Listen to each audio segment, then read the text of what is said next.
Welcome back guys, आप सभी का बहुत बहुत वेलकम है हमारे इस यूट्यूब चैनल वीएलई ग्रुप पे। आज की इंटरेस्टिंग जानकारी आधार सेंटर से संबंधित है। यहाँ पे 2025 के लिए सीएससी की तरफ से रजिस्ट्रेशन ओपन है। अगर आप रजिस्ट्रेशन करना चाहते हैं और आप सभी चाहते हैं कि एक आपको आधार सेंटर मिल जाए जहां से आप सभी लोगों का आधार में करेक्शन कर पाए, तो यहाँ पर ये वीडियो आपके लिए काफी इंपॉर्टेंट हो सकती है। तो वीडियो को पूरा देखिए बिना स्किप किए। अगर चैनल पे पहली बार आए इस तरीके की इंटरेस्टिंग अपडेट देखने के लिए जो कि सीएससी से संबंधित है या फिर जनसेवा केंद्र या फिर आप आधार सेंटर से संबंधित, तो आप इस चैनल को सब्सक्राइब करके बेल आइकन घंटी के निशान को ऑल पे जरूर से प्रेस कर लीजिए ताकि कोई भी अपडेट आपसे मिस ना हो। सो चलिए शुरू करते हैं। थोड़ा मैं आपको डिटेल बता देता हूं दोस्तों। यहाँ पर अगर आप सीएससी के साथ आधार सेंटर लेते हैं तो यहाँ पर आपको बिना एक भी रुपया खर्च किए आधार सेंटर मिल जाता है, जहां पर रजिस्ट्रेशन के लेकर के आपको आधार सेंटर मिलने तक किसी को भी यानी डिस्ट्रिक्ट मैनेजर या फिर किसी को भी आपको एक भी रुपया पे नहीं करना होता है। लेकिन सीएससी का कुछ क्राइटेरिया है, वो आपको मैं आगे इस वीडियो में जरूर से बता दूंगा। लेकिन यहाँ पे दोस्तों सबसे इंपॉर्टेंट चीज जो है, यूसीएल के लिए आप रजिस्ट्रेशन अभी ओपन है, तो आप अगर आपके पास बीसी है तो आप अप्लाई कर सकते हैं। बाकी आपके पास अगर आधार सुपरवाइजर का सर्टिफिकेट नहीं है तब भी अप्लाई कर सकते हैं। अगर आपके पास स्टैटिक आईपी नहीं है तब भी आप अप्लाई कर सकते हैं। और भी बहुत सारी चीजें जो आपके पास अवेलेबल नहीं है, लेकिन आप अप्लाई कर करके अपना क्रेडेंशियल जो है बनवा सकते हैं। जब एक बार आपको यूआईडीआई की तरफ से और सीएससी की तरफ से कंफर्मेशन मिल जाता है कि आपका जो है यूसीएल का जो डिटेल है वो बन चुका है, यानी आपका जो डिटेल वगैरह जो आपका यूजर नेम पासवर्ड है वो बन चुका है, तब आप इस सारे फुलफिल कर सकते हैं, जैसे कि लैपटॉप, जैसे कि स्टैटिक आईपी या फिर जैसे कि आपके पास आधार सुपरवाइजर सर्टिफिकेट। तो तब तक आप इस चैनल को सब्सक्राइब जरूर से कीजिए, क्योंकि दोस्तों मैंने पीछे भी आपको वीडियो में बताया था कि सबसे इंपॉर्टेंट जो आपके लिए आधार सुपरवाइजर सर्टिफिकेट है बैंक बीसी के बाद। तो आप सभी मेरे रेगुलर वीडियो देख रहे हैं तो आपने आई होप बना लिया होगा आधार सेंटर के लिए अपना जो आधार के लिए आपका सर्टिफिकेट रहता है, यानी कि सुपरवाइजर, या फिर आपको जो एनरोलमेंट के लिए आपको एक सर्टिफिकेट की जरूरत पड़ती है, तो वो आपने अगर बना लिया है तो आपको ये वीडियो पूरा अंत तक देखना है। आपको जो है मैं आगे रजिस्ट्रेशन करके दिखाने वाला हूँ। तो चलिए शुरू करते हैं आज की इंटरेस्टिंग जानकारी। और हाँ, प्लीज ये मत कहिएगा कि ये कोई पुरानी वीडियो है, इसमें मैं आपको आपके सामने लाइव अपडेट करके दिखाने वाला हूँ। यहाँ पर आपको पूरी जानकारी मिल जाएगी। तो चलिए शुरू करते हैं। यूसीएल रजिस्ट्रेशन करने के लिए दोस्तों आप सभी को एक चीज बहुत ध्यान रखनी है। यहाँ पे जैसे ही आप रजिस्ट्रेशन फॉर्म पे जाते हैं तो आपको फ्रॉड होने के चांसेस बहुत ज्यादा हैं। तो इसलिए मैं वैसे तो लिंक अपना डिस्क्रिप्शन में डाल दूंगा या आपको सर्च करना भी बता दूंगा। आप गूगल पे जाके सर्च करेंगे यूसीएल रजिस्ट्रेशन, तो आपको मिलती जुलती बहुत सारी वेबसाइट देखने के लिए मिल जाएंगी। तो इससे आपको पहले सावधान होना है। यहाँ पर रजिस्ट्रेशन करते टाइम देखेंगे आप, जैसे लिखेंगे तो ऊपर तो सही लिंक आ रहा है esewa.cc.cloud.in।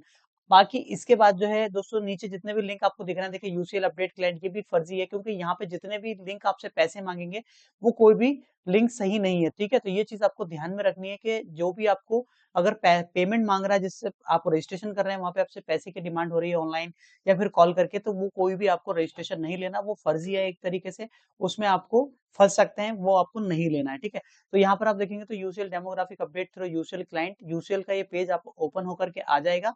अब यहाँ पे आपको एक ऑप्शन दिखेगा demographic update through update client UCL. तो यहाँ पे आप नीचे ऑप्शन दिखेगा डिजिटल सेवा कनेक्ट, सिंपल आपको इस पे ही क्लिक करना है। अब यहाँ पे आपको रजिस्ट्रेशन का फॉर्म खुलेगा, लेकिन सबसे पहले आपको अपनी सीएससी आईडी लॉगिन करनी पड़ेगी। जो आप सीएससी आईडी यूज कर रहे हैं उसी आईडी से आपका रजिस्ट्रेशन होगा। तो यहाँ पे हम लोग इसको लॉगिन करके कैप्चा कोड दे देते हैं। ठीक है, तो फिर हमारा जो लॉगिन का प्रोसेस है वो बहुत बहुत जो है स्मूथ हो जाएगा, जिससे हम लोग आगे रजिस्ट्रेशन कर पाएंगे। तो यहाँ पे हम लोगों ने कैप्चा कोड डाल दिया। अब हम आगे चलते हैं और रजिस्ट्रेशन कर देते हैं। अब जो आपकी सीएससी आईडी आपने डाली है उसकी डिटेल आपको यहाँ पे दिखा देगा, यानी आपकी जो सीएससी आईडी है साथ में आपकी ईमेल आईडी। अब आपको यहाँ पे दोनों क्रॉस चेक कर लेना सही है। इसके बाद आपको प्रोसीड नीचे बटन दिख रहा होगा, इस पे आपको क्लिक कर देना है। अब यहाँ पे दोस्तों आप सभी के पास अगर देखिए सबसे इंपॉर्टेंट है बीसी पॉइंट। अगर बीसी पॉइंट नहीं है तो आप अप्लाई नहीं कर पाएंगे। अगर आपके पास कोई भी बीसी है जिसमें सीएससी की तरफ से दिया हुआ है, अब आपके पास अगर एयरटेल बीसी है तो वो काम नहीं करेगा। और इसके अलावा दोस्तों आपके पास कोई भी रिक्वायरमेंट इनमें से फुलफिल नहीं है तो कोई बात नहीं, आप फॉर्म को फिलअप कर सकते हैं, आपका क्रेडेंशियल बन सकता है। आप वो काम बाद में भी कर सकते हैं, यानी जैसे क्या क्या चीजें मैं आपको बता देता हूँ। लेकिन बीसी कोड आपके पास होना चाहिए। प्राइवेट बैंक का नहीं चलेगा, एयरटेल वगैरह या फिर कोई भी अपने प्राइवेट कंपनी से बीसी ले रखा है तो वो काम नहीं करेगा। हाँ, जैसे आपने गवर्नमेंट बैंक का, जैसे बड़ौदा, प्रथमा ग्रामीण, यूपी ग्रामीण बैंक, इस तरीके के बीसी ले रखे हैं, चाहे वो सीएससी से या फिर सीएससी से बाहर, तो आपका ये काम हो जाएगा। वहां पर आपको बीसी कोड और बैंक इश्यू बीसी कोड, यहाँ पर आपको अपने डिस्ट्रिक्ट मैनेजर की हेल्प की जरूरत पड़ेगी। बाकी अगर आपको सीएससी की तरफ से मिला हुआ है तो कोई दिक्कत ही नहीं है, जो आपका बीसी कोड है वो यहाँ डाल दीजिए, bank issuing VLE BC code यहाँ पे डाल दीजिए। इसके अलावा आप अपना स्टेट, जो आपका सीएससी वेयर इज लोकेटेड, आप यहाँ पे अपना जो स्टेट चूज कर लेंगे, जिस भी स्टेट में आप सीएससी रन कर रहे हैं। इसके बाद आपको डिस्ट्रिक्ट चूज करना पड़ेगा। अब आपका पिन कोड यहाँ पे भरना पड़ेगा। अब यहाँ पे देखेंगे सीएससी का कंप्लीट एड्रेस आप डालेंगे, जो आपने सीएससी में रजिस्ट्रेशन कराया था। आपका मोबाइल नंबर, जो वीएलई का मोबाइल नंबर इसमें रजिस्ट्रेशन करना चाहते हैं ताकि अपडेटेड रहे इसमें। इसके अलावा हम ईमेल आईडी कौन सी रखना चाहते हैं वो। अब यहाँ पे दोस्तों सबसे अच्छी चीज है, आधार एनएससी आईडी को आपको ऑप्शनल रखा गया है। अगर आपके पास सुपरवाइजर का सर्टिफिकेट है तो, अगर नहीं है तब भी आप क्रेडेंशियल भरवा सकते हैं। यानी अगर आपके पास ऑपरेटर सर्टिफिकेट नहीं भी है तब भी आप इस फॉर्म को नो पे क्लिक करके आगे सबमिट कर सकते हैं। अगर है तो आप यस पे क्लिक करके यहाँ पे इस फाइल को अपलोड करना पड़ेगा, ठीक है।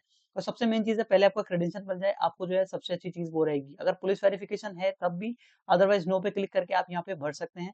ऑपरेटर, सुपरवाइजर, आधार अगर आपके पास है तो यहाँ पे यस करेंगे, नहीं है तो नो करेंगे, ठीक है। तो यहाँ पे अभी हम ई आधार तो आपके पास डेफिनेटली होगा ही होगा, तो यहाँ पे अपना यस करके और आधार नंबर डाल देंगे और यहाँ पे अपलोड फाइल कर देंगे। अब यहाँ पे आपको मोबाइल नंबर आपका आधार से लिंक होगा ही होगा, तब भी अगर नहीं है तो यहाँ से तब भी फॉर्म को भर सकते हैं नो पे क्लिक करके। इसके बाद यस है तो यहाँ पे भर देंगे मोबाइल नंबर अपना, और आपके पास अल्टरनेट नंबर भी होगा तो यहाँ डाल सकते हैं, आपकी ईमेल आईडी यहाँ पे डाल देंगे। अब यहाँ पे आपको लैपटॉप अवेलेबल, अगर आपके पास लैपटॉप भी नहीं है तब भी आप इसको फॉर्म को भर सकते हैं, नो पे क्लिक करके आप इसको कर सकते हैं। अदरवाइज अगर आपके पास हो तो कम से कम i5 11 जनरेशन का लैपटॉप आपके पास होना चाहिए, या उससे ऊपर कम से कम i5 11 जनरेशन आपके पास होना चाहिए। कलर प्रिंटर आपके पास होगा, अगर ऑप्शनल है, नहीं है तो नहीं भी भर सकते हैं, कोई दिक्कत नहीं है। सिंगल फिंगरप्रिंट डिवाइस वो भी आपके पास होगी, अगर नहीं है तब भी नो पे क्लिक करके, यानी अगर आपने नया काम भी शुरू किया है तब भी आप इसको फॉर्म को भर सकते हैं बहुत ही आसानी के साथ। यहाँ पे आप देखेंगे टीएफटी मॉनिटर आपके पास होगा ही होगा। जीपीएस डिवाइस नहीं है, जो आप यूसीएल चलाएंगे तो आपको एक जीपीएस डिवाइस की जरूरत पड़ेगी। वो जब आप वक्त रहते हुए, जब आपका क्रेडेंशियल बन जाएगा तब आप उसको परचेस कर लीजिएगा, अभी से इन्वेस्ट करने की जरूरत नहीं है। अब यहाँ पे आपको जो है 5 लोगों का वेटिंग एरिया, ये तो आप यस पे क्लिक करके भरे, और इसमें इनसाइड आउटसाइड दोनों साइड से आप अपने सीसी सेंटर के फोटो जरूर से अपलोड कर दें। अब यहाँ पे इंटरनेट अवेलेबिलिटी आपके पास ब्रॉडबैंड है या नहीं है, तो यहाँ पर आपको क्लिक कर देना है, ठीक है। अगर आपका ब्रॉडबैंड स्टैटिक आईपी जो है वो बन गया है तो यहाँ पर आपको क्लिक कर देना है, नहीं तो यहाँ पे हटा देंगे। इसके बाद सीसीटीवी कैमरा आपके पास है तो यस, अदरवाइज नो। दिव्यांग के लिए अगर आपके पास है तो yes, otherwise no. Token system आपके पास नहीं होगा, इसके बाद आपको टोकन फैसिलिटी आपको नो पे क्लिक कर देना है क्योंकि नहीं होगी।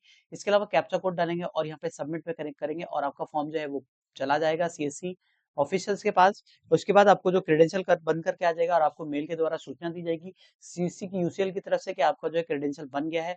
आप अपना लैपटॉप और अपना जो डिवाइस है वो रेडी रखिए। लगभग 4 से 6 महीने का समय लगेगा, आपका L2 प्रोसेस हो जाएगा, फिर आपका जो डिवाइस है सिंक हो जाएगा और आप यूसीएल में वर्क करना स्टार्ट कर सकते हैं, जहां पर आप mobile number, email address, document update करना और साथ में साथ डेमोग्राफिक डिटेल आप अपडेट कर सकते हैं किसी भी भारतीय नागरिक के आधार में। तो आई होप आपको जानकारी पूरी अच्छी लगी होगी। अगर वीडियो का कोई भी पार्ट अच्छा लगा है तो वीडियो को लाइक करके बाकी दोस्तों में जरूर से शेयर कर दीजिए।